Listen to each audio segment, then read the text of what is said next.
Good morning.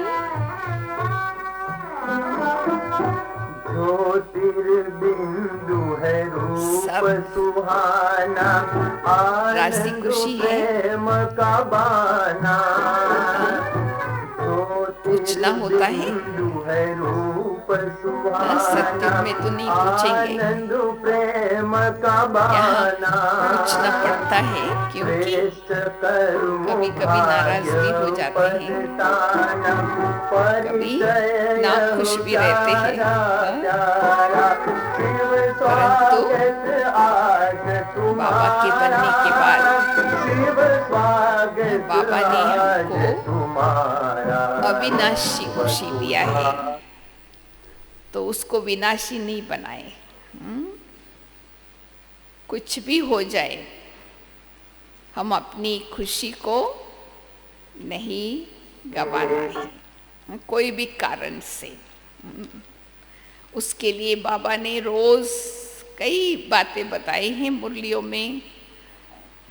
अगर उसको हम अमल में लाते हैं, धारणा करते हैं, तो ऑटोमेटिकली वो हमारे चेहरे पर आ जाते हैं। आजकल सेवा मुख से नहीं, चेहरे से, चलन से ज़्यादा होता है।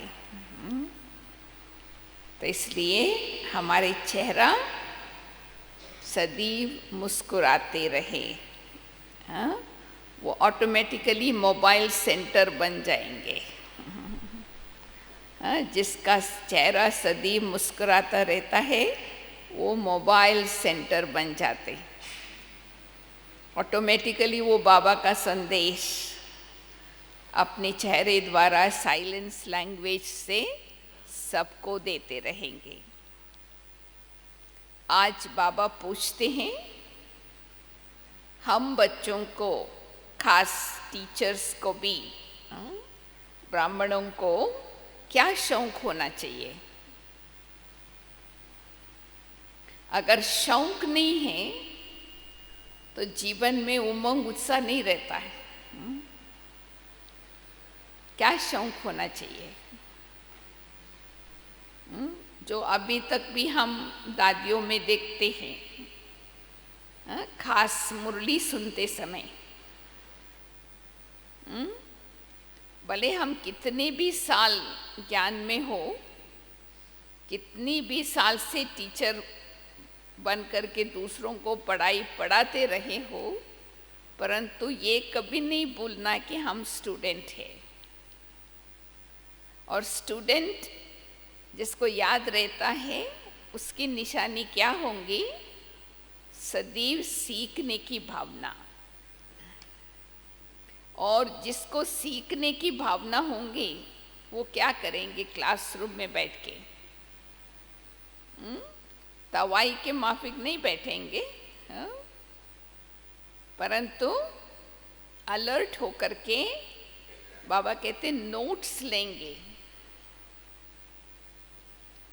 तो हम बच्चों को बाबा जो सुनाते हैं उसके पॉइंट्स का नोट्स लेना चाहिए। सिर्फ नोट्स लेकर के किताब रख नहीं देना है, फिर उसको फिर पढ़ना है, रिवाइज करना है। और फिर जब भी हम भाषण करते हैं या कहाँ भी ज्ञान सुनाते, उन पॉइंट्स को यूज़ करना है। सभी को सदैव सभी पॉइंट्स तो याद नहीं रहता है। इसलिए हमको पढ़ाई का भी शौक और लिखने का भी शौक होना चाहिए। तो आज बाबा कहते, मीठे बच्चे, तुम्हारी फर्जदाई है घर घर में बाबा का पैगाम देना। कोई भी हालत में युक्ति रचकर बाप का परिचय हर एक को अवश्य दो। बाबा ने कहा था ना, कोई भी आत्मा न रह जाए, ताकि वो अंत में उलह ना दे, हमको आपने नहीं दिया। वो बहुत पेनफुल होगा। हमको बाबा ने इस भरोसे से हमको मैसेज दिया ताकि हम सबको पहुंचाएंगे, तो हमने किसी किसी को नहीं पहुंचाया तो फिर वो हमको उलाना देंगे। तो इसलिए बाबा कहते कोई भी हालत में युक्ति रचकर बाप का परिचय हर एक को अवश्य दो।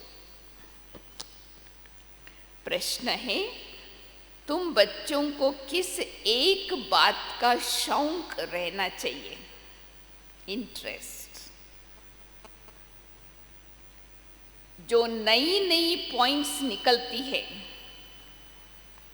रोज आप लोग मुरली सुनते हो तो आपको कोई नई पॉइंट्स मिलती है या नहीं, या वही पुरानी है? तो आज हम पूछेंगे आज की मुरली में कौन सी नई बात मिली।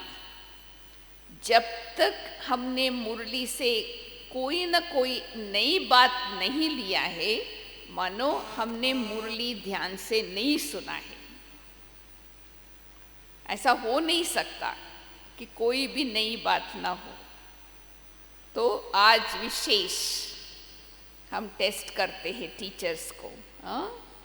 तो जो नई नई पॉइंट्स निकलती है उनको अपने पास नोट करने का शौक रहना चाहिए, क्योंकि इतनी सब पॉइंट्स याद रहना मुश्किल है। नोट्स लेकर फिर कोई को समझाना है, ऐसे नहीं कि लिखकर फिर कॉपी पड़ी रहे। कोई कोई पॉइंट्स लिखते हैं और क्लासरूम में किताब छोड़ के चले जाते हैं। वो नहीं।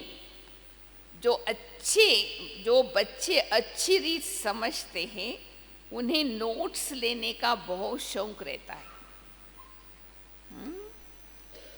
गीत है लाख जमाने वाले, मीठे मीठे रूहानी बच्चों ने गीत सुना। रूहानी बच्चे ये अक्षर या बाप ही कह सकते हैं। रूहानी बाप बिगर कोई भी किसको रूहानी बच्चे कह नहीं सकते। बच्चे जानते हैं सब रूहों का एक ही बाप है और हम सब भाई भाई हैं। गाते भी हैं ब्रदरहुड। फिर माया की प्रवेशता ऐसी है जो परमात्मा को सर्वव्यापी कह देते हैं तो फादरहुड हो पड़ता है।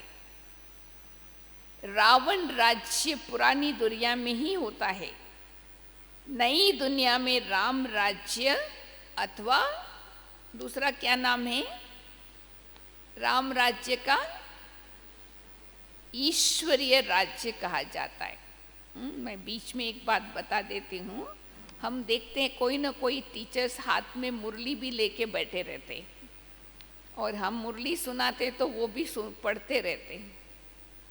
ये बहुत गलत है, ये कभी नहीं करना चाहिए। चाहे आप आईपैड लेके बैठो, मोबाइल लेके बैठो, मुरली पढ़ रहे हैं टीचर गद्दी से और आप अपनी मुरली लेके देख रहे हैं, ये नहीं करना चाहिए।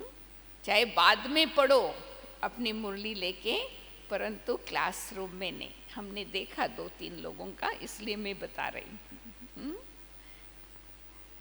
तो बाबा कहते हैं कि माया की प्रवेशता ऐसी है जो परमात्मा को सर्वव्यापी कह देते तो फादरहुड हो जाता है।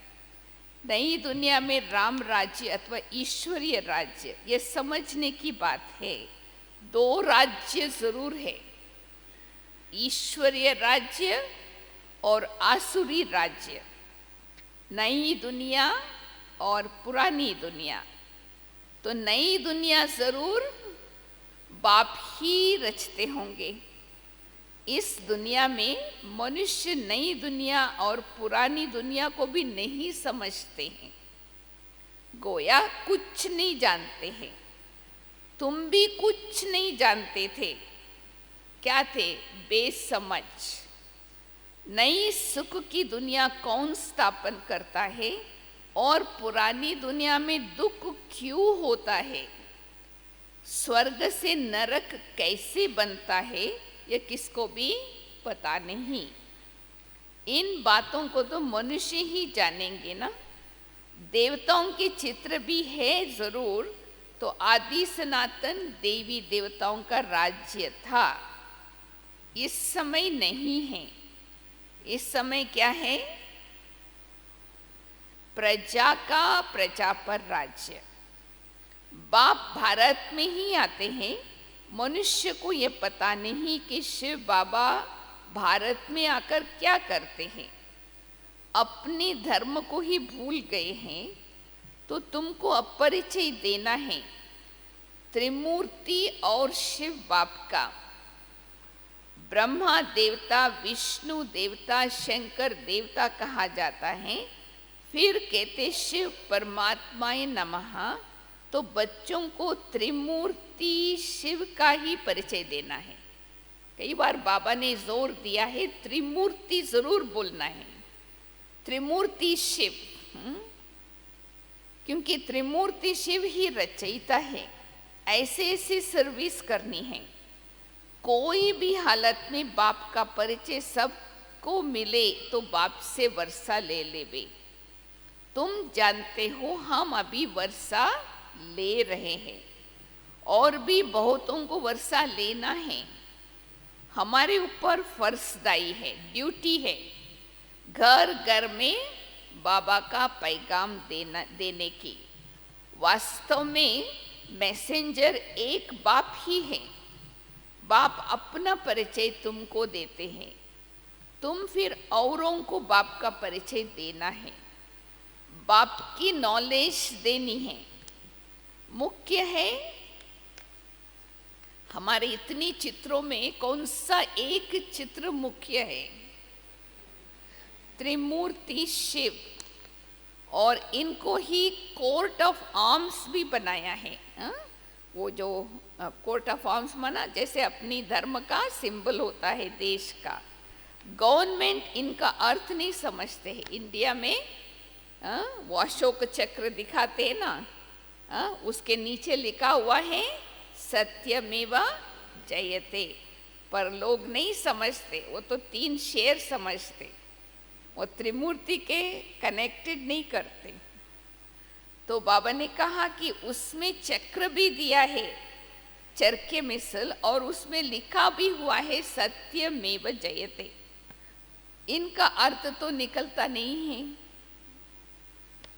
ये तो संस्कृत अक्षर है। अब बाप तो है ट्रूथ। तो बाबा क्या अर्थ बताते? सत्यमेव जयते। वो तो समझते, वह जो समझाते उससे तुम्हारी विजय होती है सारे विश्व पर। बाप कहते मैं सच बताता हूँ, तुम इस पढ़ाई से सच सच नारायण बनते हो। सत्यता की विजय है। वो लोग नहीं समझते सत्यमेव जयते का क्या अर्थ होता है। और हम सत बाबा की ज्ञान से नारायण बनते हैं, सत्य नारायण। वो लोग क्या क्या अर्थ निकालते हैं वो भी उनसे पूछना चाहिए। बाबा तो अनेक प्रकार से समझाते हैं। जहाँ तहाँ मेला लगता है वहाँ नदियों पर भी जाकर समझाओ। पतित पावन गंगा तो हो नहीं सकता। नदियाँ सागर से निकलती है, वही पानी का सागर, उनसे पानी की नदियाँ निकलती है। ज्ञान सागर से ज्ञान की नदियाँ निकलेंगे। अब तुम माताओं में अब ज्ञान है, गौमुख पर जाते हैं, उनके मुख से पानी निकलता है। और क्या समझते हैं माताएं? वो कौन सी पानी है? उनको भी गंगा जल समझते हैं। इतने पढ़े लिखे मनुष्य समझते नहीं कि यहाँ गंगा जल कहाँ से निकलेगा। माउंट आबू में है ना गौमुख, 900 सीढ़ी नीचे जाना पड़ेगा। फिर वहाँ एक कुआं बना दिया, उसमें गौ का मुख देख दिया, पानी आता है और वो समझते ये गंगा जल है। तो माउंट आबू में कहाँ से गंगा जल आ गया? हाँ? शास्त्रों में तो कहते हैं कि बाण मारा और गंगा निकल आई, अर्जुन के लिए भी कहते हैं ना। अब वो तो है ज्ञान की बातें, ऐसे नहीं कि अर्जुन ने बाण मारा और गंगा निकल आई। कितना दूर दूर तीर्थों पर जाते हैं। फिर दूसरा क्या कहते, गंगा जल कहाँ से निकला? एक तो गौमुख से निकला और दूसरा बाण मारने से निकला, और तीसरी कौन सी बातें सुनाते हैं? कहते शंकर की जटाओं से गंगा निकली, जिससे स्नान करने से मनुष्य परी बन जाते, मनुष्य से देवता बन जाते हैं। ये भी परिमिसल है ना। अब तुम बच्चों को बाप का ही परिचय देना है, इसलिए बाबा ने ये चित्र बनवाए हैं। त्रिमूर्ति शिव के चित्र में सारी नॉलेज है, सिर्फ उनको त्रिमूर्ति की चित्र की नॉलेज नहीं, वाले शिव का चित्र नहीं है, उसमें वो शिव निकाल देते त्रिमूर्ति में। नॉलेज देने वाले का चित्र है, नॉलेज लेने वाले का चित्र है, देने वाले का चित्र निकाल दिया है।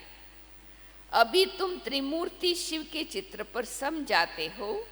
ऊपर है नॉलेज देने वाला, ब्रह्मा को उनसे नॉलेज मिली है जो फिर वो फैलाते हैं। इनको कहा जाता है ईश्वर के धर्म की स्थापना की मिशनरी। ये नई बात है ना। शिव बाबा ब्रह्मा द्वारा समझाते हैं, इसको कहा जाता है ईश्वर के धर्म की स्थापना की मिशनरी। ये देवी देवता धर्म बहुत सुख देने वाला है। तुम बच्चों को अपने सत्य धर्म की पहचान मिली है। तुम जानते हो हमको भगवान पढ़ाते हैं, तुम कितना खुश होते हो। बाप कहते हैं तुम बच्चों की खुशी का पारावार नहीं होना चाहिए। लिमिटेशन ही नहीं होना चाहिए। क्यों? क्योंकि तुम्हें पढ़ाने वाला स्वयं भगवान है। भगवान तो निराकार शिव है, ना कि कृष्ण। बाप बैठ समझाते ही सर्व का सद्गति दाता एक है। सद्गति माना बताओ, और दुर्गति माना? सद्गति किसको कहा जाता है? हाँ, सद्गति सत्य को कहा जाता है, दुर्गति कलयुग को कहा जाता है। नई दुनिया को नई, पुरानी दुनिया को पुरानी ही कहेंगे। मनुष्य समझते अभी दुनिया को कितना वर्ष पड़ा है पुराने होने में? कितना साल पड़ा है? 40,000 वर्ष चाहिए। अभी तो छोटा बच्चा है, इस दुनिया को पुराने होने में 40,000 वर्ष। कितना मूंज पड़े हैं। सिवाय बाप के इन बातों को कोई समझा न सके। बाप कहते हैं मैं तुम बच्चों को राज्य भाग्य देकर बाकी सबको घर ले जाता हूं। जो मेरी मत पर चलते हैं वो क्या बनेंगे? वह देवता बन जाते हैं। इन बातों को तुम बच्चे ही जानते हो, नया कोई क्या समझेगा। तो मालियों का कर्तव्य है, आप माली हो या बागबान हो? हाँ, माली है ना। मालियों का कर्तव्य क्या होता है? हाँ, क्या? मालियों का कर्तव्य है बगीचा लगाकर तैयार करना। बागबान तो डायरेक्शन देते, वो तो नहीं तैयार करेगा ना एक एक फूल को। ऐसे नहीं कि बाबा कोई नयों से मिलकर ज्ञान देगा। ये काम किसका है? मालियों का है। समझो, फॉर एग्जाम्पल, बाबा कलकत्ते में जाए तो बच्चे समझेंगे हम अपने ऑफिसर को या फलाने मित्र को बाबा के पास ले आए। बाबा क्या कहेगा? बाबा कहेंगे वो तो समझेंगे कुछ नहीं, वो तो कोई ब्रह्मा को भगवान का रथ है, वो समझेगा थोड़ी। जैसे बुद्धू को सामने लाकर बिठाएंगे। इसलिए बाबा कहते नयों को कभी बाबा के सामने लेकर नहीं आओ, पहले उनको तैयार करो। ये तो तुम मालियों का काम है, न कि भगवान का। भगवान थोड़ी बैठ के परिचय देगा मैं कौन हूँ। हम बच्चों को परिचय मिला है, हमको दूसरों को देना है। माली का काम है बगीचे को लाना। बाप तो डायरेक्शन देते हैं, ऐसे ऐसे करो। इसलिए बाबा कभी नयों से मिलता नहीं है, परंतु कहाँ मेहमान होकर घर में आते हैं। पहचान नहीं है। कभी कभी मधुबन में भी कोई आते हैं, वो क्या पूछते हैं कि दर्शन करें तुम्हारे गुरु का, आप हमको क्यों नहीं मिलने देते हो? शंकराचार्य आदि पास कितने जाते हैं? आजकल शंकराचार्य का बड़ा मर्तबा है। पढ़े लिखे हैं फिर भी जन्म तो विकार से ही लेते हैं ना। ट्रस्टी लोग गद्दी पर कोई को भी बिठा देते हैं, सबकी मत अपनी अपनी है। बाप खुद आकर बच्चों को अपना परिचय देते हैं कि मैं कल्प कल्प इस पुराने तन में आता हूँ। ये भी अपने जन्मों को नहीं जानते। शास्त्रों में तो कल्प की आयु लाखों वर्ष लगा दी है। मनुष्य तो इतने जन्म नहीं ले सकते, फिर जिनावर आदि को भी योनियों को मिलाकर 84 लाख बना दी है। मनुष्य जो सुनते हैं वो सत सत कहते रहते। शास्त्रों में तो सब है भक्ति मार्ग की बातें। कलकत्ते में देवियों की बहुत शोभवान सुंदर मूर्तियां बनाते हैं, सजाते भी हैं, फिर उनको डुबो देते हैं। ये भी गुड्डियों का पूजा करने वाले बेबी सीटर है। इतनी खर्चा करते बड़े बड़े आसामी। बाबा कहते गुड्डियों का पूजा करने वालों का नाम क्या होता है? बेबी। बिल्कुल इनोसेंट, बुद्धू। तुम जानते हो यह है नरक। स्वर्ग में तो अथाह सुख थे। अभी कोई मरता है तो कहते हैं फलाना स्वर्ग पधारा, तो जरूर कोई समय स्वर्ग था, अभी नहीं है।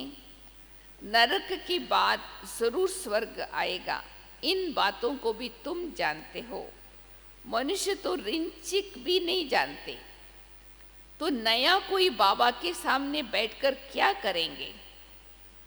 इसलिए माली चाहिए जो पूरी परवरिश करे, उनको अच्छी तरह से पालना दे करके तैयार करके बाबा के पास। यहाँ तो माली भी ढेर के ढेर चाहिए।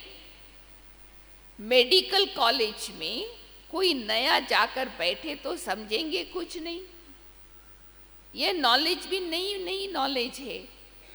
ऐसे नया कोई आके बैठ जाए मुरली, क्या समझेंगे? बाप कहते मैं आया हूँ सबको पावन बनाने, मुझे याद करो तो पावन बन जाएंगी। इस समय सब है तमो प्रधान आत्माएं, तब तो कह देते हैं ना कि आत्मा सो परमात्मा, सब में परमात्मा है। तो बाबा थोड़ी बैठकर ऐसों से माथा मारेगा।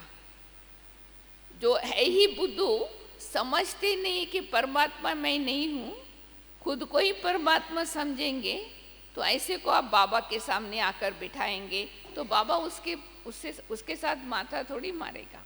हाँ, ये तो तुम मालियों का काम है, कांटों को फूल बनाना। मालियों का काम है। तुम जानते हो भक्ति है रात, ज्ञान है दिन, गाया जाता है ब्रह्मा का दिन और ब्रह्मा की रात। क्यों नहीं कहते शंकर का दिन, शंकर की रात? क्यों नहीं कहते विष्णु का दिन, विष्णु की रात? हाँ, क्यों कहते ब्रह्मा का दिन, ब्रह्मा की रात? हाँ, बताओ, किसी को याद है? हाँ, क्यों ब्रह्मा का दिन, ब्रह्मा का रात कहते? ऐसे ही लिख दिया पॉइंट।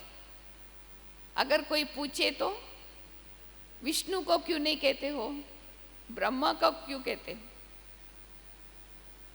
वास्तव में देखा जाए तो ब्रह्मा कोई है ही नहीं, कोई व्यक्ति है ही नहीं, कोई आत्मा है नहीं। हाँ, वो तो साक्षात्कार के लिए बनाया हुआ है। और शंकर भी कोई आत्मा नहीं है, वो भी तपस्या का रूप है। बाकी आत्मा किस में है? ब्रह्मा के तन में ही आत्मा है। वही आत्मा सारे चक्र में जन्म लेती, इसलिए ब्रह्मा का दिन, ब्रह्मा का रात कहा जाता है। तो समझ लो अच्छी तरह से।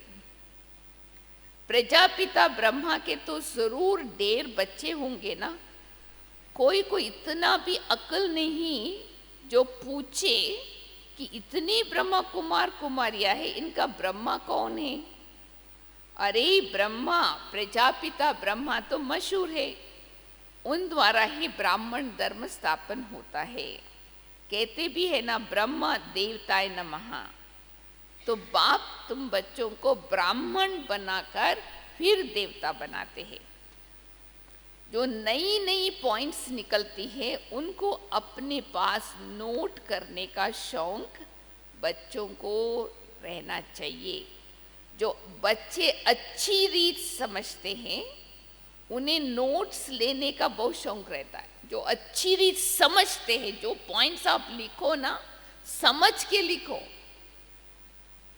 ऐसा ही नहीं लिख दो। और लिखो भी अच्छी तरह से, हैंड राइटिंग भी अच्छा रहे। मैं अगर आपका सबका किताब लेकर के देखूं ना तो पढ़ ही नहीं सकेंगे। मैं क्या, अपने आप भी पढ़ नहीं सकते। कई बार नींद से लिखते हैं ना, वो ऐसा पता नहीं कौन सा लैंग्वेज लगता है। तो मुरली लिखने का हैंड राइटिंग भी अच्छी होनी चाहिए। ये हमने दीदी से सीखा है, मनमोहिनी दीदी से। इतनी अच्छी हैंड राइटिंग से लिखती थी, लोग उनका किताब लेने के लिए क्यू में खड़े होते थे। दादी मुरली पूरा करे, वो किताब डायरी मेरे को चाहिए। हाँ, तो ऐसा ही काम चला, वो नोट्स नहीं दिखाने के लिए मैं भी नोट्स ले रही हूँ। एक अनुभव हमने सुना है। एक माता थी, पांदेली माता, फिर भी वो चिप चिप के कैसे भी आती थी मुरली सुन के। मुरली का पॉइंट्स अच्छी तरह से, उसकी हैंड राइटिंग बहुत सुंदर, प्रिंट जैसा। तो वो घर में जाती थी, वो जानबूझ के, पति ज्ञान में नहीं था ना, तो जानबूझ के मुरली किताब टेबल पर रख देती थी।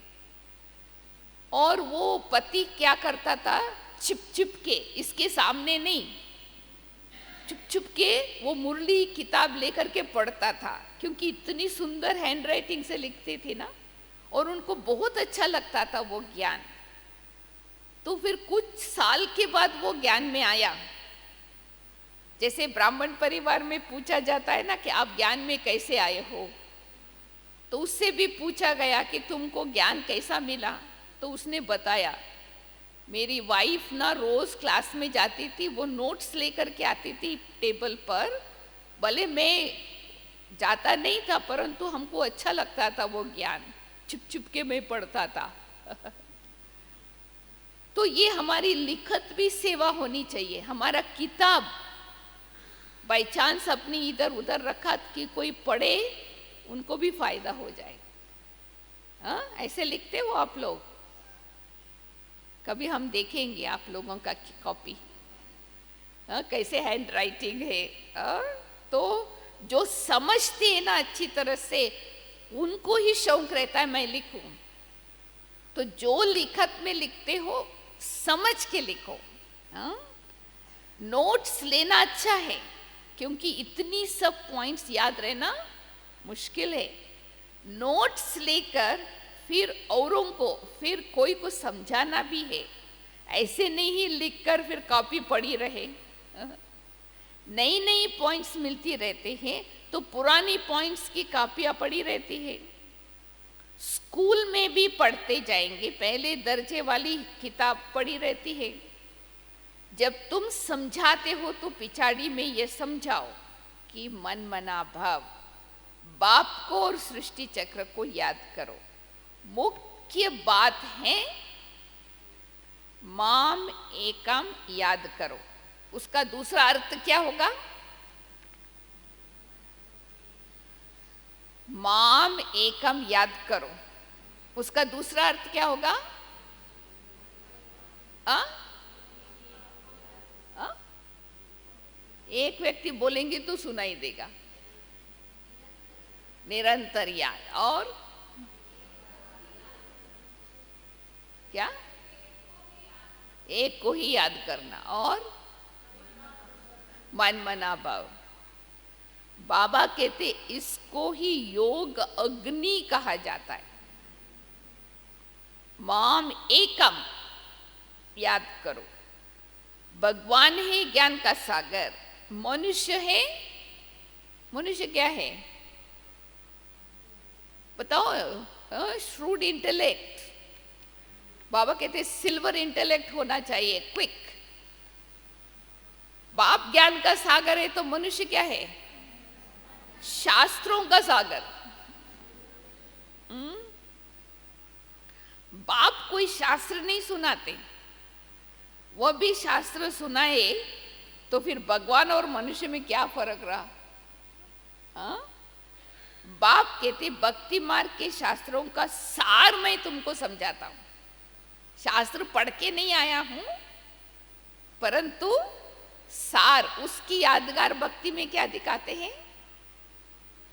ब्रह्मा के हाथ में वेद शास्त्र, तो वो समझते कि ब्रह्मा ने वेद शास्त्र सुनाया, परंतु शास्त्रों का सार शिव बाबा ने ब्रह्मा के मुख द्वारा सुनाया। फिर उन्होंने गलत समझ लिया, ब्रह्मा ने सुनाया शास्त्र। ये मुरली बजाने वाले, जो स्थूल मुरली बजाते हैं ना, वो लोग क्या करते? सरप को पकड़ते, खास करके उसका जो खास करके सरप को पकड़ना है ना, उनके पास वो इंस्ट्रूमेंट होते हैं, वो बजाते हैं, उनके दांत निकाल देते। बाप भी क्या करता है? विष पिलाना तुमसे छुड़ा देते। मुरली बजा बजा के विष पिलाना छुड़ा देते हैं। इसी विष से ही मनुष्य पतित बने हैं। तो बाप कहते इनको छोड़ो, फिर भी छोड़ते नहीं। बाप गोरा बनाते हैं, फिर भी गिरकर काला मुंह कर देते। बाप आए हैं तुम बच्चों को ज्ञान चिता पर बिठाने। ज्ञान चिता पर बैठने से तुम विश्व के मालिक, जगत जीत बनते हो। जगत जीत बनते हो। अच्छा, मीठे मीठे सिखिलदे बच्चों प्रति माता पिता बाप दादा का याद प्यार और गुड मॉर्निंग। रूहानी बाप की रूहानी बच्चों को नमस्ते।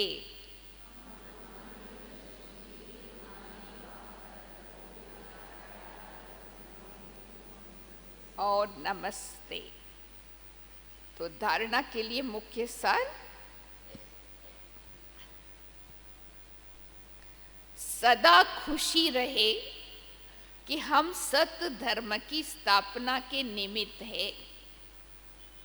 सत्य धर्म के स्थापना के निमित्त है। स्वयं भगवान हमें पढ़ाते हैं। हमारा देवी देवता धर्म बहुत सुख देने वाला है।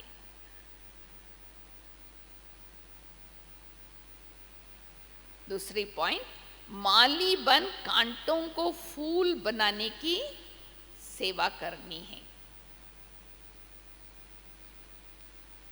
पूरी परवरिश कर, यानी पूरी पूरी पालना देकर फिर बाप के सामने लाना है। मेहनत करनी है। कांटों को फूल बनाना साधारण सेवा नहीं है, मेहनत करनी पड़ती है। आज का वरदान, हर शक्ति को कार्य में लगाकर, हर शक्ति को कार्य में लगाकर वृद्धि करने वाले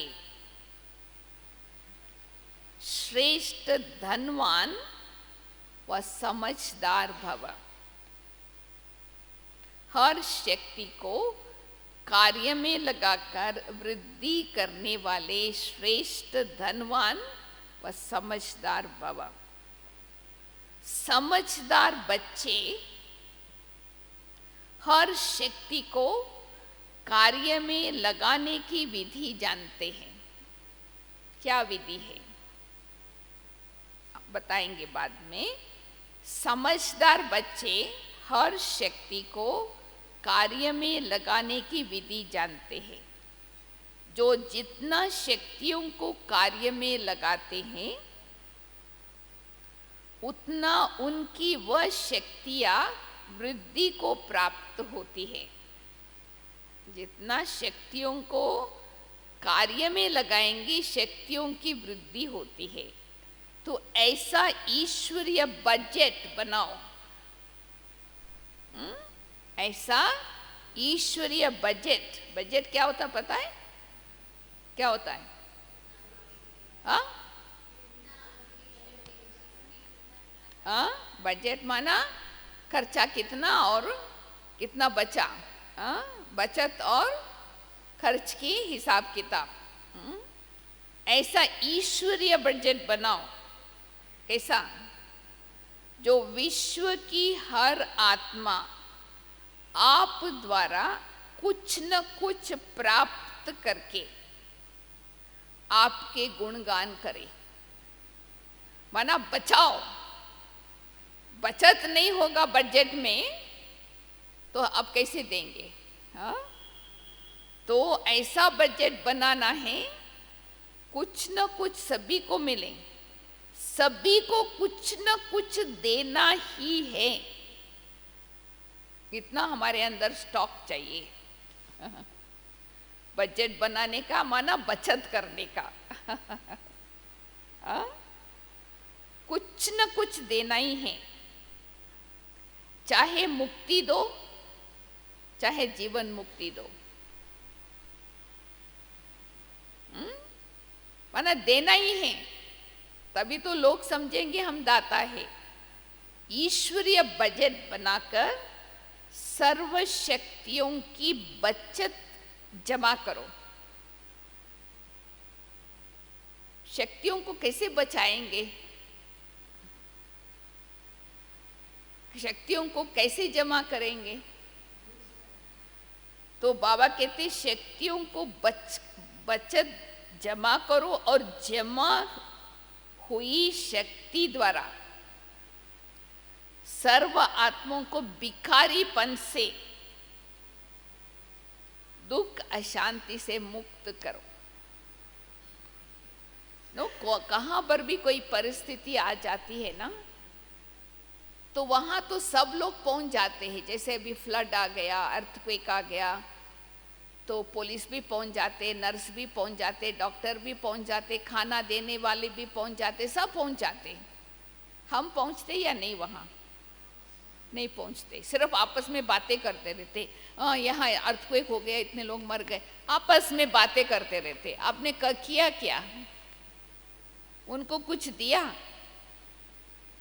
वहां पहले पहुंचे हम और उनको जो चाहिए दिया। उस समय उनको वो ही चाहिए, शक्ति चाहिए। उनको वही सहन करने की शक्ति चाहिए, शांति चाहिए, तो वो दिया हमने। तो ये हमको करना है। एंजल्स का काम वो होता है। एंजल्स को बुलाते नहीं हैं आओ, परंतु एंजल पहुंच जाते हैं। जहां पर जरूरत है वहां पहुंच जाते हैं और उनको जो चाहिए वो दे करके चले जाते हैं। वो उनकी महिमा सुनने के लिए वहां नहीं रहते। अभी हमको वो करना है, स्टॉक इतना जमा करना है सबको कुछ न कुछ मिल जाए, भिखारीपन से छुड़ाना है। स्लोगन है, शुद्ध संकल्पों को अपने जीवन का अनमोल खजाना बना लो। शुद्ध संकल्प, शुद्ध माना प्योर थॉट्स को अपने जीवन का अनमोल खजाना बना लो तो माला माल बन जाएंगे। विधि तो बता ही दिया बाबा ने। शुद्ध संकल्पों के को जीवन का अमूल्य खजाना बना दो तो माला माल हो जाएंगे। तो फिर हम देते रहेंगे सबको। अगर हम ही किसी से लोन लेना पड़े, समझो कोई परिस्थिति आ गई, हमारे अंदर सहन शक्ति नहीं, तो हम जाके बड़ी बहनों से बात करेंगे, ऐसे परिस्थिति आ गई मैं कैसे सामना करूं। माना आप सहन शक्ति बारो कर रहे हो, लोन में ले रहे हो, तो आप कैसे दान करेंगे? लोन से लिया हुआ चीज दान नहीं किया जाता है। दान उसकी किया जाता है जो हमने कमाई किया हो। तो हम अपने पास जमा करें ना।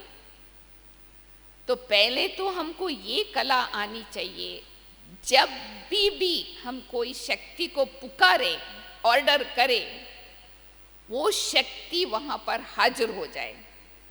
वो है ऐसा हमारा अभी। शक्तियां हमारी ऑर्डर मानते हैं,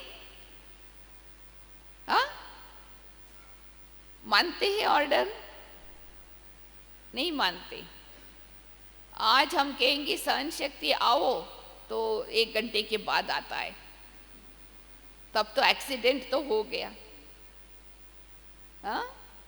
तो क्यों नहीं मानते? जबकि हम कहते शक्ति हमारा जन्म सिद्ध अधिकार है। सर्वशक्तियां मास्टर सर्वशक्तिवान के जन्म सिद्ध अधिकार है।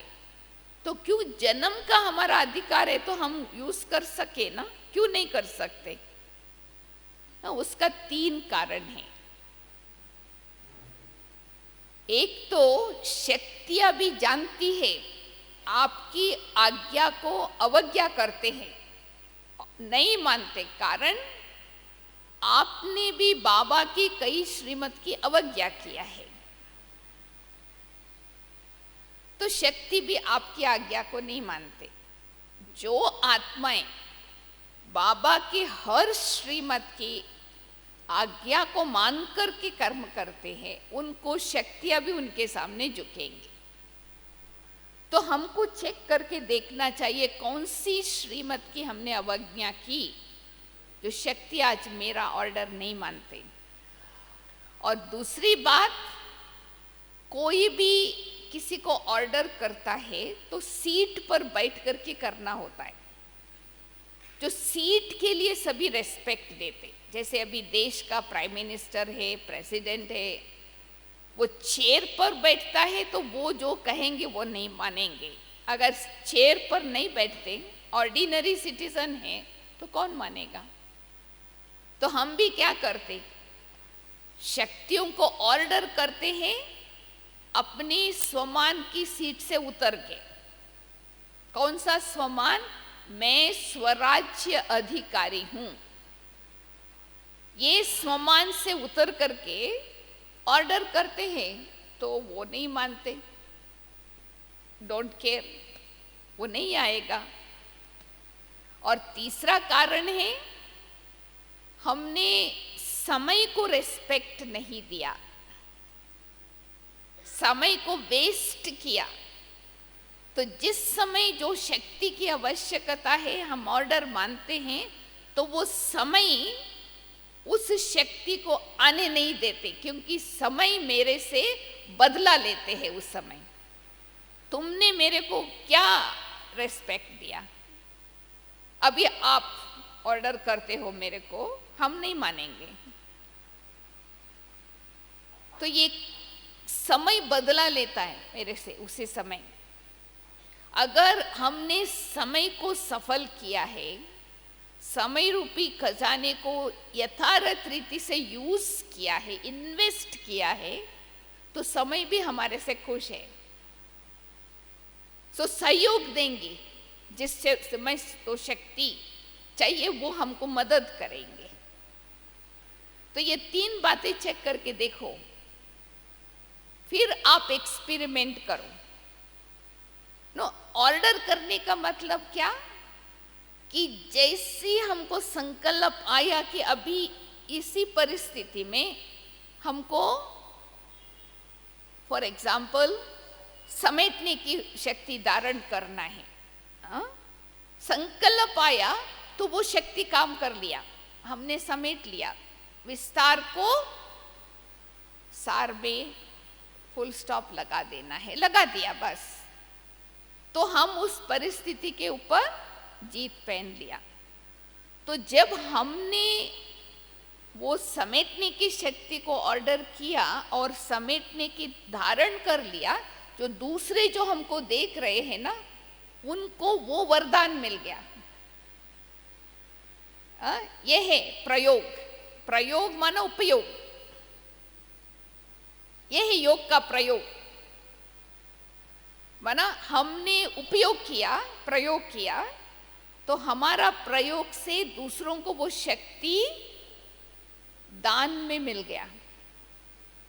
हमने कोई क्लास नहीं कराया, हमने कोई लेक्चर नहीं दिया, हमने वो शक्ति को उस समय यूज कर दिया और परिस्थिति से हम विजयी हो गए। तो ये हमको देखना है, क्यों नहीं वो ऑर्डर नहीं मानते। तो शक्ति को बचाने का बाबा ने कहा ना, बजट बनाओ। माना बचाने का मतलब क्या, जिस शक्ति को जिस परसेंटेज में यूज करना है, उतनी परसेंटेज में उस शक्ति को उस समय यूज करें। फॉर एग्जाम्पल, समझो आपके अंदर सहन शक्ति है, आप सहन कर रहे हो, परंतु हमने कितना सहन किया उसके बारे में बहुत कुछ बोलते हो दूसरों को, तुमको क्या पता। तुम होती थी ना इस परिस्थिति में, मैंने कितना सहन किया, दूसरे होते तो नहीं कर सकते। तो वो सहन शक्ति जमा नहीं हुआ हमारे अंदर, क्योंकि अगर एक शक्ति है फिर हमारे अंदर समाने की भी शक्ति चाहिए। हमने अगर सहन किया तो किसी के ऊपर मेहरबानी तो नहीं किया ना, तो हमने अंदर अपने अंदर समाया ना, कबाई किया, पर बोल बोल करके समाया नहीं। तो वो न किसी को हमारे से दान मिला, न हमारे में जमा हुई। समझ में आया? तो हमको बोलना नहीं है मुख से, तो मैंने ये सहन नहीं किया, मैंने दबा के रखा था। समझो, शक्ति कोई कोई का नेचर होता है, सहन करने का नेचुरल नेचर होता है, तो वो सहन करेंगे, फिर पूछेंगे कितना समय सहन करना है। हमें तो 10 बारी किया है, इसका कोई सीमा है क्या? नहीं, वो सहन शक्ति नहीं है। आपके अंदर सहन करने का नेचर है, वो शक्ति नहीं है। अगर शक्ति है तो हम गिनती नहीं कर सकते, उसका लिमिटेशन नहीं होता, क्योंकि सर्व शक्तियां बेहद के बाप से वर्षे में मिला है, उसको हम हद में नहीं ला सकते। तो अगर हमने सहन भी किया समझो, तो हमने साथ साथ आज्ञाकारी भी बने, बाबा की श्रीमत को हमने फॉलो किया, हम किसी के ऊपर मेहरबानी नहीं किया, तो हमारी शक्ति जमा होंगी, क्योंकि हमारे अंदर शीलता बढ़ेंगी।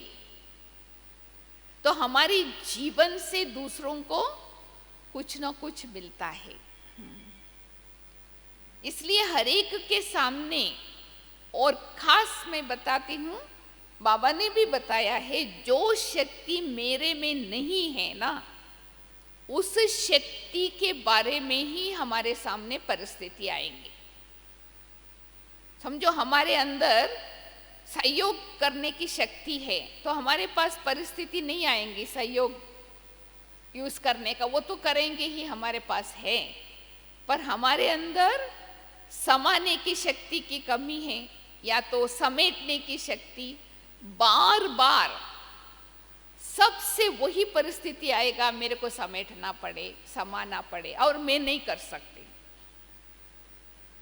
तो ये समझना है कि बार बार वही शक्ति के बारे में परिस्थिति आती, मतलब मेरे में वो शक्ति नहीं है, तो उसको धारण करने का विशेष ध्यान देना है।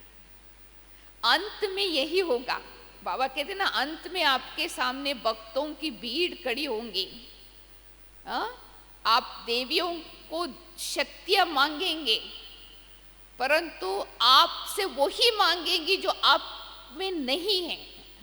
उनको पता नहीं आप में नहीं है, परंतु ऐसे ही होगा। समझो जिसके अंदर भय होता है ना, उनके सामने वही व्यक्ति आएंगे, पूछेंगे मेरे को इस बात का बहुत भय है, मैं क्या करूं? अरे भाई, मेरे को ही भय है, मैं उसको क्या समझाऊं?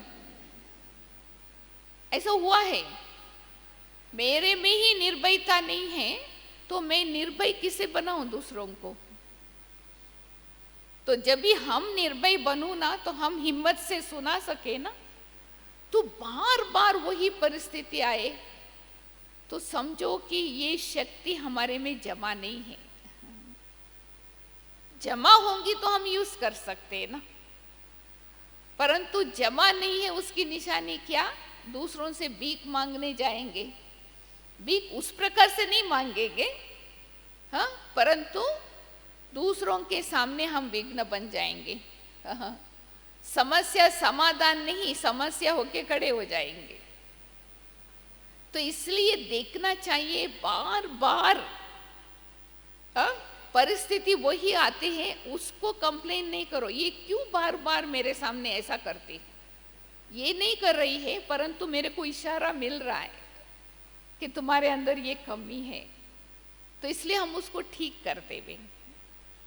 क्योंकि अंत में बाबा कहते हैं ना, 7 days कोर्स देने का टाइम नहीं होगा, इमरजेंसी केसेस आएंगे। इमरजेंसी केस का मतलब उसी समय उसको ऑक्सीजन देना पड़ेगा। आप उनको नहीं कहेंगे अच्छा भाई हाँ भी हमारा आराम का टाइम है, बाद में आना। ऐसा डॉक्टर कह सकते हैं क्या? इमरजेंसी केस आवे तो हमारे सामने भी ऐसे इमरजेंसी केस खड़ी हो जाएंगे। तो हमको ऐसे तैयार रहना है। परखने की शक्ति बहुत चाहिए टीचर्स को, अगर किसी को सहन शक्ति चाहिए, आप उसको सामना करने की शक्ति दे दो, या आपको ही सहन शक्ति चाहिए, आप फिर सामना कर लो किसी को, रॉन्ग पावर यूज कर लिया। जैसे वो डाल होता है ना, डाल को 2 साइड होता है। डाल होता है ड्रामा की डाल, अपने को बचाने के लिए, परंतु उसको उल्टा यूज कर दिया तो अपने को ही घायल कर देंगे। तो इसलिए परखने की भी शक्ति चाहिए, तभी जमा होगा। जिस परिस्थिति में किस शक्ति की कितनी परसेंटेज, जो सब शक्तियां हमारे अंदर जमा है, उसकी निशानी क्या होंगी? हर शक्ति 100% होंगे। ऐसा नहीं कि हम 8 शक्तियां 7 शक्तियां तो मेरे में है ऑलरेडी, ये थोड़ी सी कमी है समाने की शक्ति, वो ठीक हो जाएगा अंत में। ये नहीं होगा। आपको सर्वशक्तिवान मास्टर नहीं कहेंगे। सब शक्तियां इक्वल परसेंटेज में हो और सब शक्तियां समय पर हमको सहयोग दें। तो बजट बनाना है ना, ऐसे बड़ी मुरली की पॉइंट सुन लिया तो क्या फायदा हुआ? बजट बनाना है ना, हमारी कमाई कितनी है, हमारी खर्च कितना है, अगर समझो हमने कमाई किया, एक योग में बैठ के 1 घंटा कमाई किया, फिर 23 घंटा व्यर्थ संकल्पों में गंवा दिया सारा, जितनी कमाई किया तो उससे ज़्यादा ही खर्च कर लिया, तो हमारी बजट क्या हुआ? दूसरों से उधार लेना पड़ेगा।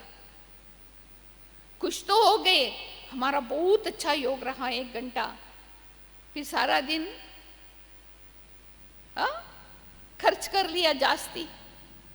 तो बजट का मतलब खर्च कम होना चाहिए, ऐसा बजट बनाना है, और ज्यादा फायदा होना चाहिए बचत, तभी हम दूसरों को दे सकते। समझ में आया? तो बजट बनाओ, ईश्वरीय बजट। जहां 10 संकल्प चलाना है वहां 2 संकल्प, जहां 10 शब्द बोलना है 2 शब्द, 8 शब्द बचाओ। जैसे पैसा बचाते हैं ना हम लोग, जो चीज $1 का है हम $10 दे करके नहीं आएंगे, उसके साथ थोड़ा बार्गेन करेंगे, 10 सेंट भी बच जाए। तो हम कैसे अपनी खजानों को यूज कर रहे हैं? तो देखो, नहीं तो हम कैसे दाता बनेंगे? कुछ न कुछ देना चाहिए, तभी लोग आपको समझेंगे ये दाता है। और दाता अलग है, देना और लेना होता है। देना लेना दाता का निशानी नहीं। दाता माना सिर्फ देना, open account, no credit debit. दाता माना सिर्फ देने का ही है, नो एक्सपेक्टेशन ऑफ टेकिंग, क्योंकि हमारे पास इतना है। बाबा दाता है ना, वो कभी हमारे से लेता नहीं है, देता ही रहता है। सूरज है, दाता है ना, वो हमारे से क्या रोशनी लेगा? एक कैंडल लाइट जला के सूरज को दिखा दो, क्या है? तो हमको दाता देना, हाथ ऐसे ही सदैव, क्योंकि हमारे पास बहुत है। उसके लिए एक सीक्रेट सीखना है हमको। दाता बनने के लिए एक सीक्रेट सीखना, वो सीक्रेट है एक से ही लेना है और सबको देना है। अगर एक से लेना है और औरों से भी लेना है तो आप सदैव खाली रहेंगे, आपका बजट काम नहीं करेगा। क्योंकि मानव का क्या गुण है? एक देना और 10 लेना। तो इसलिए हमको किसी से लेने की इच्छा ही नहीं हो, फिर कंप्लेन ही नहीं रहेगा। आजकल कंप्लेन क्या निकलता है? इसने हमको प्यार नहीं दिया, इसने हमको रिस्पेक्ट नहीं दिया, इसने हमको चांस नहीं दिया, बस यही है ना।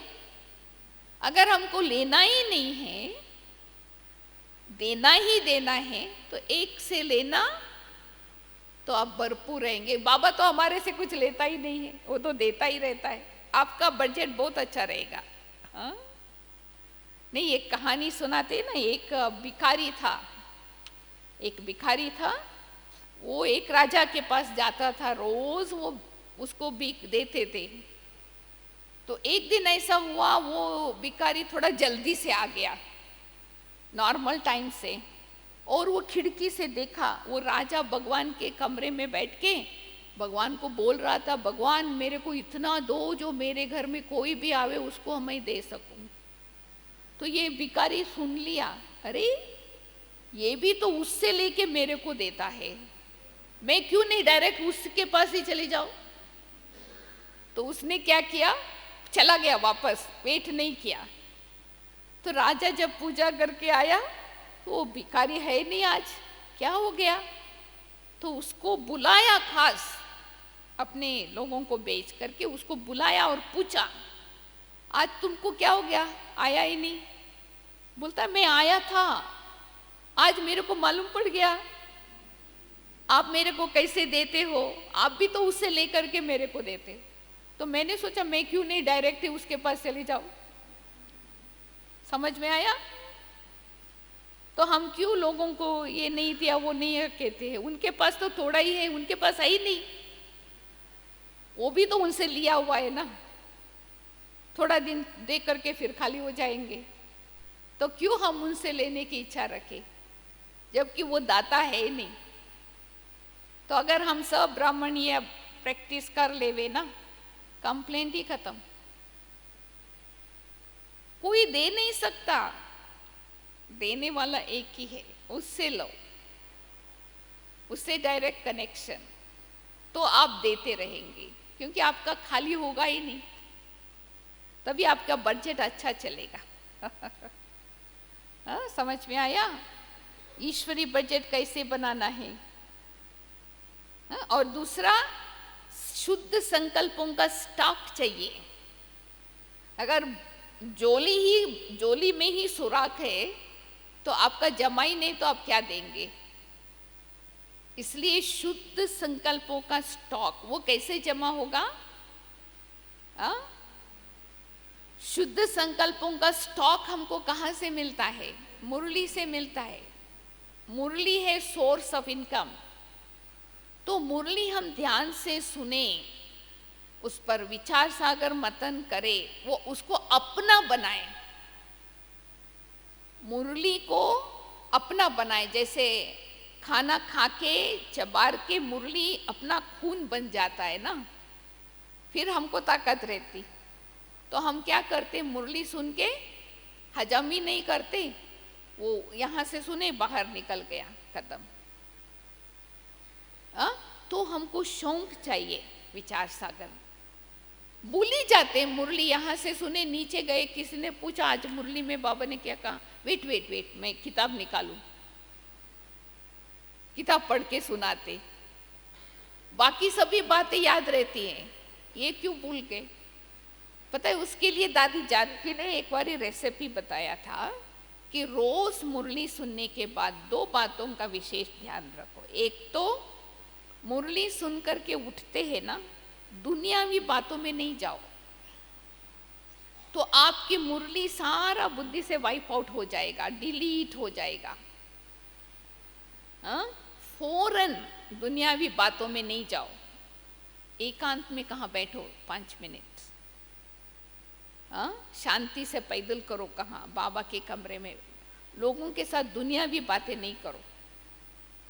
और दूसरा, दादी ने कहा कि बैठ करके 10 पॉइंट मुरली का लिखो अलग छोटी सी नोटबुक में। आज कौन सी 10 पॉइंट हमको मिली, फिर उस पॉइंट्स को रोज 10 बारी पढ़ो सारे दिन में। वो तो इजी है, वो भी टाइम फिक्स कर दो। चाय पीने के पहले एक बारी पढ़ना है, ब्रेकफास्ट करने के पहले एक बारी पढ़ना है, सोने के पहले एक बारी पढ़ना है। 10 टाइम्स फिक्स कर लो। ऐसे 10 सप्ताह प्रैक्टिस करो, फिर देखो आपकी बुद्धि कैसे चमक उठेंगी। करते नहीं है ना हम, तो वो कैसे वो ज्ञान हमारा बनेगा। करेंगे आज से, टीचर्स नहीं करेंगे तो स्टूडेंट्स को कैसे सिखाएंगे।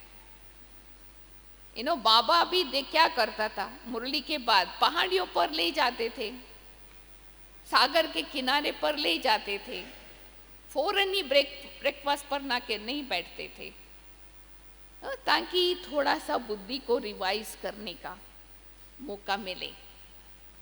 तो ये आदत रखना है, तो आज से चालू करो। तो अभी सभी बैठो, लिखो 10 पॉइंट आज की मुरली से, देख करके नहीं, बुद्धि से। एक अलग कागज निकालो, खाली ब्लैंक पेज। आज की 10 पॉइंट कौन सी मिली, और उसमें अंडरलाइन करो एक नई बात कौन सी मिली। लिखो लिखो, ऐसा नहीं सोचो नहीं। ऐसा कोई है इस सभा में जो लिखना नहीं आता है? मैं समझती सबको आता है। लिखा लो अपनी किताब, बुद्धि से सोच के लिखना, किताब कॉपी चेट नहीं करना। लिखो सभी, जिसको इम्प्रूव करना है उसको लिखे, जिसको नहीं करना है उसकी मर्जी, कोई जबरदस्त नहीं।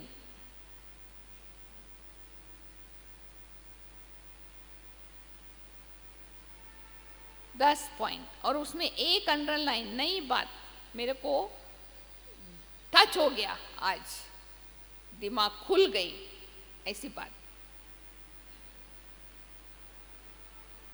सब लिखो, मेरे को नहीं देखना, मेरे में शिकल में नहीं लिखा हुआ है।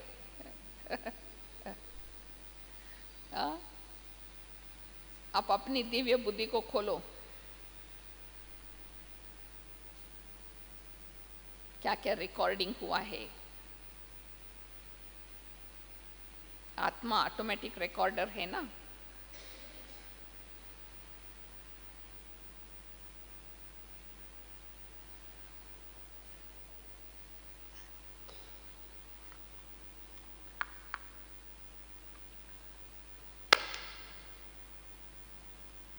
कोई कोई नहीं लिख रहे हैं, बहुत होशियार है इसलिए।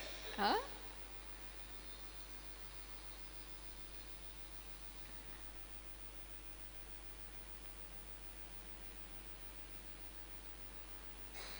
दस पॉइंट लिखने में 5 मिनट इनफ है, 1 मिनट में 2 पॉइंट लिख सकते।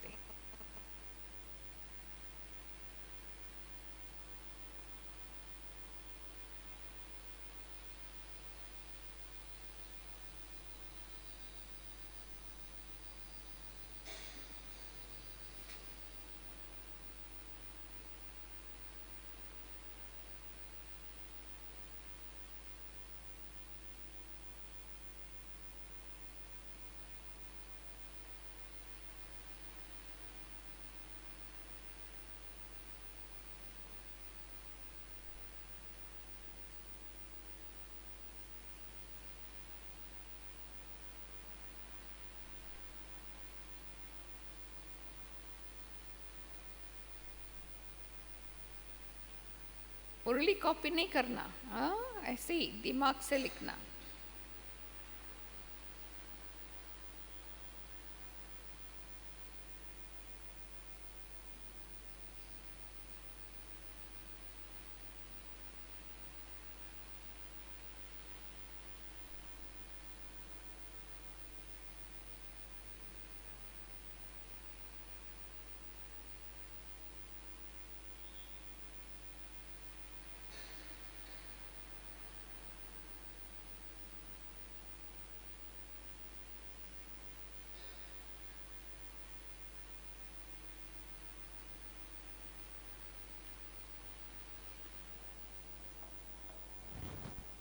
हो गया?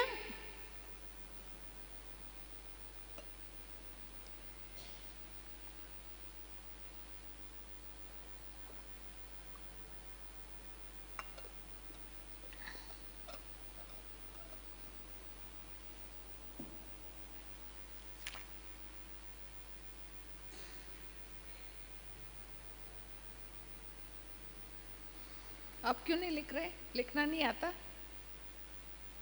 हाँ, लिखना नहीं आता है? लिख दिया? किताब कहाँ है? नहीं नहीं, ये बहन को पूछ रही। हाँ, नहीं, आपको पूछ रही हूँ, कहाँ है किताब?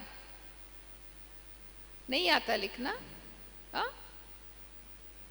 हाँ, बुक नहीं लेके आए तो किसी से पेपर लेके लिखो, ये कोई बहाना थोड़ी होता है। वाह, देखो शौक ही नहीं है,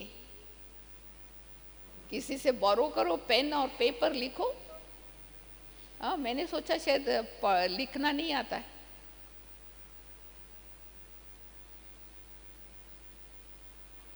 हाँ, लिखो लिखो, एक्स्ट्रा पेन दे दो, किसी के पास है तो इसको एक, किसी के पास एक्स्ट्रा पेन है तो दे दो इसको एक पेन।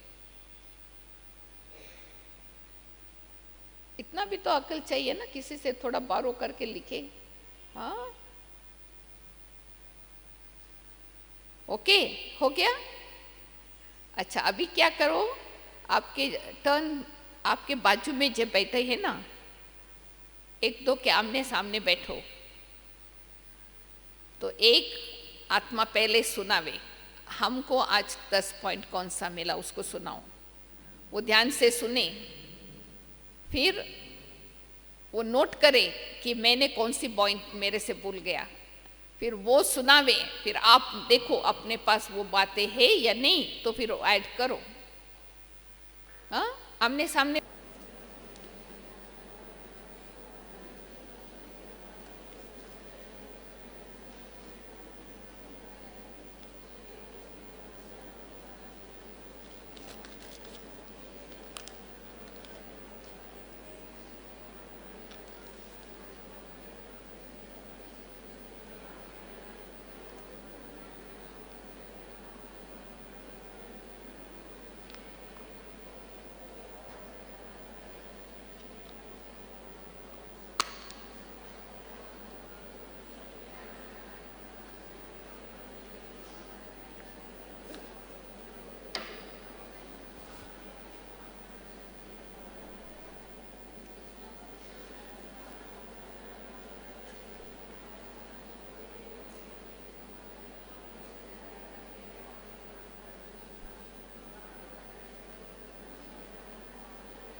बाकी सब टीचर्स बैठे रहे, कोई ना जावे।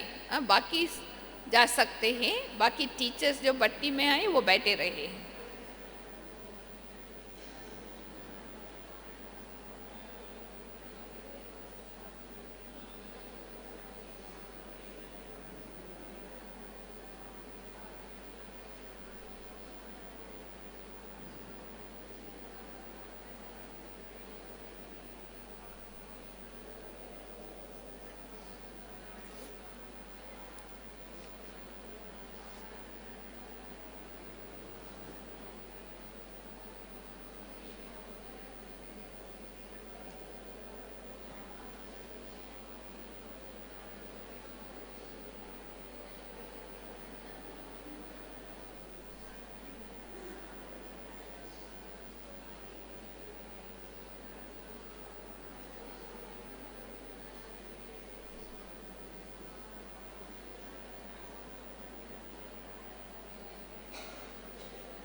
हो गया, एक्सचेंज किया, मिली नई बात। हाँ, हर एक को एक तो नई बात मिली मुरली से, तो उस नई बात से हमको नशा चढ़ाना है अपने को। हाँ, क्योंकि कोई भी नई चीज़ देखते हैं, नई चीज़ पढ़ते हैं तो एक्साइटमेंट होता है, तो हमको वो आज मिल गया, वो खुशी, नशा, तो फिर हमारा योग ऑटोमेटिकली पावरफुल हो जाएगा। नशा कम चढ़ता है, इसलिए योग में शक्ति नहीं, खुशी में शक्ति नहीं, सोडा वाटर हो जाता है। तो इसके लिए नशा चढ़ाना है।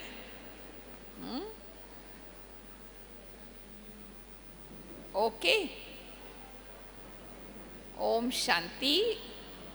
अभी 3 मिनट योग करते हैं, परंतु खड़ा हो जाएंगे। खड़े हो जाओ, किताब नीचे रख दो और खड़े होके 1-2 को दृष्टि देना है। 3 मिनट एकदम सीधा सीधा खड़े हो जाओ। आत्मिक दृष्टि संपूर्ण, बाबा से ताकत लेके और वो शक्ति हर एक। 3 मिनट एक गीत में थोड़ा नज़दीक आओ, ऐसा दूर दूर कैसे दृष्टि पहुँचेगा। नज़दीक आओ बहने, नज़दीक नज़दीक आओ। एकदम बस भ्रुकुटी के बीच में चमकता हुआ आत्मा को ही देखना है, फेस को नहीं देखना है, आंखें को नहीं देखना है। तो ऐसे पूरा आत्मिक स्वरूप। चलो भाई, गीत बजाओ।